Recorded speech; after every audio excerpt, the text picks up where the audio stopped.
Hey guys, today I'm going to tell you how to fix Cash App connection issues. So make sure you watch till the very end to understand the entire process step by step.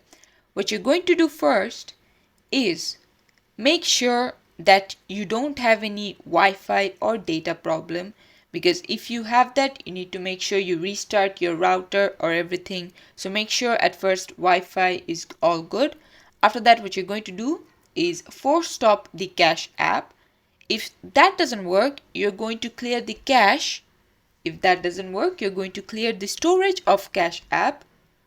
And then if nothing is working, you need to contact your bank and let them know that if they have any limit on your bank account, because sometimes they put a limit on your account if you're doing too many transactions or if you're not using it at all. So make sure it's not either of these problems.